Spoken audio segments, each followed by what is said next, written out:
Welcome to the Dryer Vent Safety Council podcast.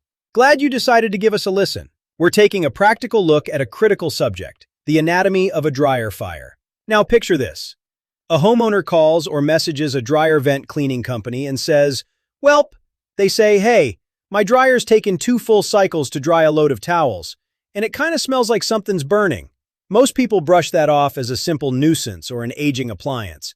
But if you know how to look closer, you realize you're looking at the early links of a very specific chain.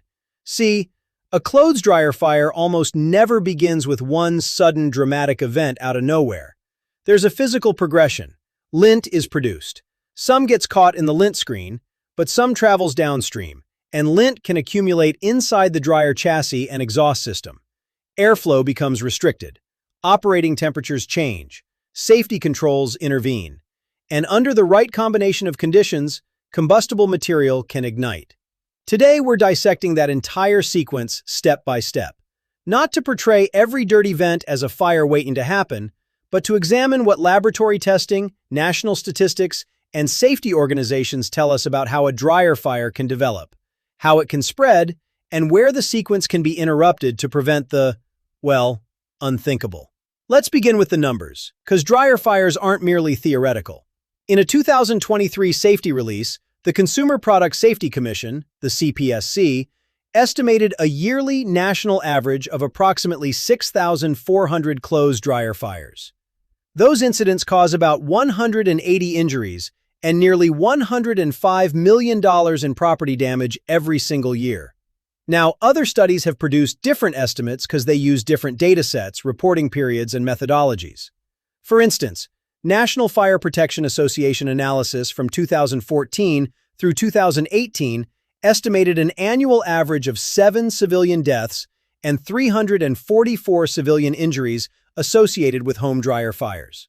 That explains why the NFPA injury figure differs from the CPSC figure. It's like comparing apples to elephants, 2 totally different ways of counting the damage. We mention those outcomes respectfully, not to create fear, but because reducing those injuries and fatalities is ultimately why understanding this mechanism matters. And here's a portion of the fire statistics that deserves more attention. Commercial locations.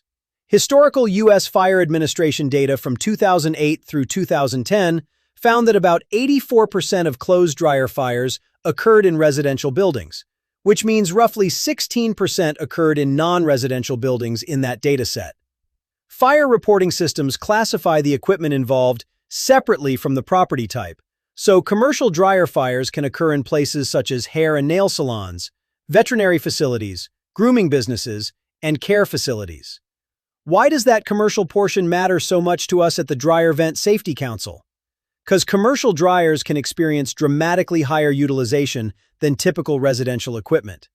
A commercial dryer operating load after load throughout a business day can accumulate operating hours and lint much faster than a typical household dryer. Now, here's a real kick in the tail. There isn't enough published national data to responsibly assign a precise commercial estimate beyond available fire service statistics. So we acknowledge the problem without inventing a number.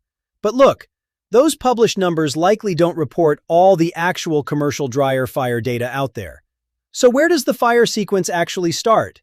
It starts with an ordinary load of laundry. Someone pushes start.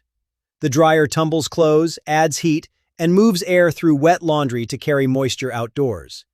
At the same time, tumbling and drying release fibers from clothing and other textiles. We call that material lint.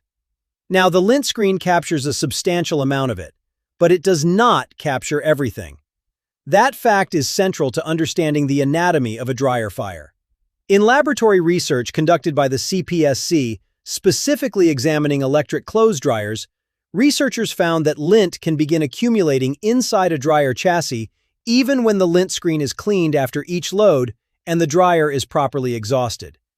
Researchers observed lint accumulating on internal components, around the heater area, and on the floor of the dryer cabinet.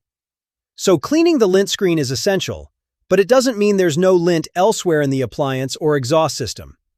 Now, one of the necessary ingredients for fire is present: fuel. NFPA research consistently identifies dust, fiber, and lint as one of the leading materials first ignited in home dryer fires. But lint alone doesn't create a fire. Another link in the chain has to develop. That next link involves airflow changes. A clothes dryer depends on airflow. Heated air gotta move through the clothing, through the dryer, and through the exhaust system to the outdoors. When that pathway becomes restricted, the dryer begins operating under different conditions. And the first clue may look nothing like a fire warning. The dryer simply starts taking longer to dry clothes. A normal load that once dried in one cycle may remain damp. So what happens? The homeowner goes over and presses start again. Airflow at the exterior damper may also become noticeably weaker. When exhaust restriction becomes severe, CPSC laboratory testing demonstrated specific results. At 75% and 100% blockage, the tested dryers generally began cycling on their high-limit temperature controls, and temperatures near the heating system increased significantly. Pay close attention to this distinction.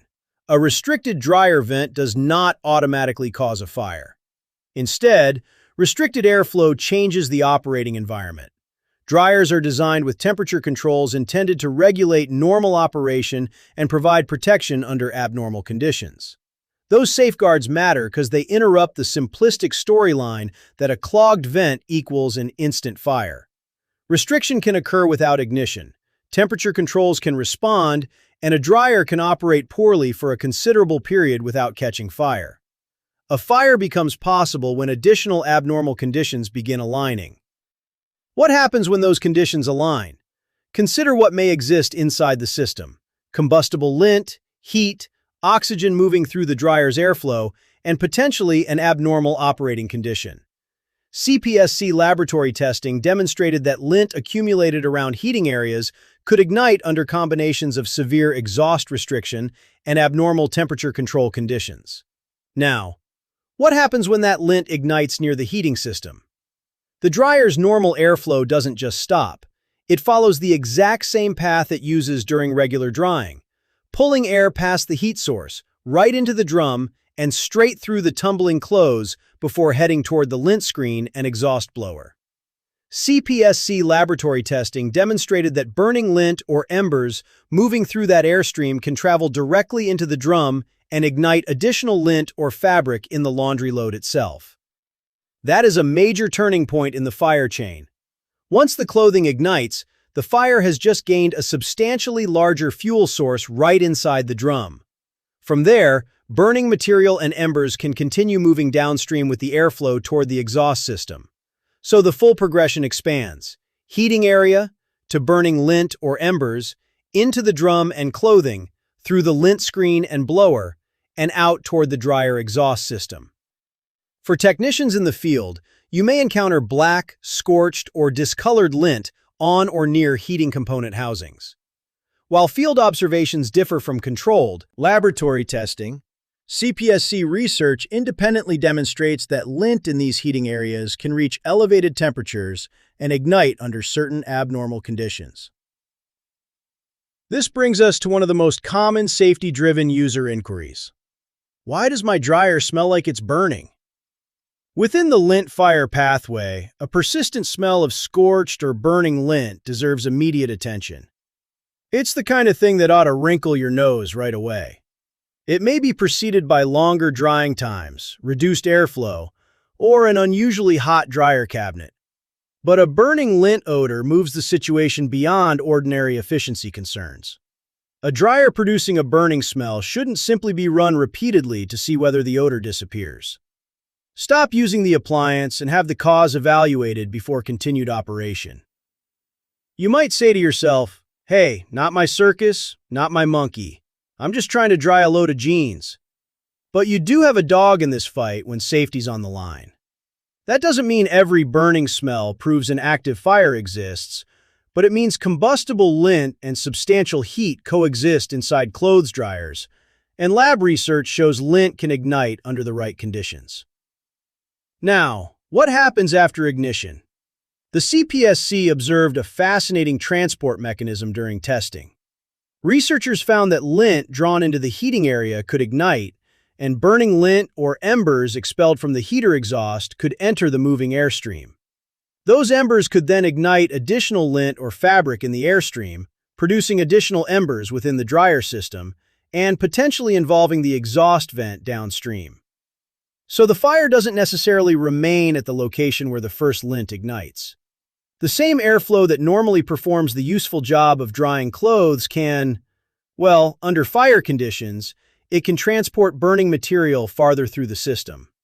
The progression can therefore become initial ignition, burning lint or embers, moving dryer airflow, additional combustible material downstream, and potential involvement of the exhaust system.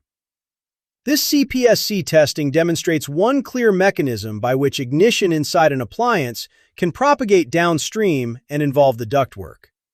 That is much more precise than simply stating the vent caught fire on its own. Will the fire stay inside the dryer, or will it extend into the structure? That is a critical boundary. Modern dryer safety standards account for fire containment as well as fire prevention. Safety testing evaluates whether certain fire events can remain contained within the appliance. Historical U.S. Fire Administration data from 2008 through 2010 show why that matters. Approximately 53.5% of residential dryer fires remained confined to the object of origin, the dryer itself. Another 32.1% were confined to the room of origin. About 14% extended beyond the room of origin. So ignition doesn't automatically mean the entire home is involved. More than half of the incidents in that historical dataset remained inside the appliance. However, once flame, burning material, or sufficient heat escapes the appliance or exhaust pathway, the event changes. Now the fire can encounter surrounding building materials, structural framing, floor systems, wall cavities, or nearby stored contents. At that point, the incident has progressed beyond an appliance issue into a developing structure fire problem. When looking at factors contributing to ignition, failure to clean shows up repeatedly in fire data. In its 2014 through 2018 analysis, the NFPA identified failure to clean as the leading factor contributing to ignition, accounting for 32% of home dryer fires. And more recent U.S. Fire Administration data from 2018 through 2020 tell essentially the same story. Failure to clean remained the leading factor, accounting for 31% of home clothes dryer fires. Two different reports, two different time periods, and consistent findings. Look, failing to plan is planning to fail, and ignoring maintenance is just asking for trouble. That matters because regular cleaning reduces accumulated combustible lint, addressing available fuel in the system. At the same time, we gotta recognize that not every dryer fire follows this exact lint and airflow path. Fire data also identify mechanical and electrical malfunctions among contributing factors, and gas and electric dryers utilize different heat sources. The broader principle is that a dryer fire can develop when combustible material, sufficient heat, and abnormal operating conditions align. Because airflow is such a critical variable in this chain, the Dryer Vent Safety Council position is precise. The DVSC recommends that professional dryer exhaust evaluation begin with airflow testing, followed by inspection. Victory is the child of preparation. You want to know what you're dealing with before you touch a tool. Airflow testing establishes how the system is performing before assumptions are made or conditions are changed. Inspection follows, and that inspection should consider both the dryer itself and the complete exhaust system, because lint can accumulate in both places. If service is warranted, it can then be based on observed condition and measured performance. Understanding the anatomy of a dryer fire shows us that the sequence contains multiple opportunities for intervention. Accumulated lint can be cleaned to reduce available fuel. Airflow restriction can be identified through measurement. Changes in drying performance can be promptly investigated. The dryer cabinet and exhaust ductwork can be inspected. And a persistent burning lint odor can be treated as a warning to stop operation and evaluate the cause. No single maintenance action guarantees that a dryer fire can never occur, but removing conditions along the pathway breaks the chain. A dryer fire is the event everyone notices. The anatomy is everything that quietly happened beforehand. Know your stuff. Test first, inspect second, and break the chain. Happy drying, everybody!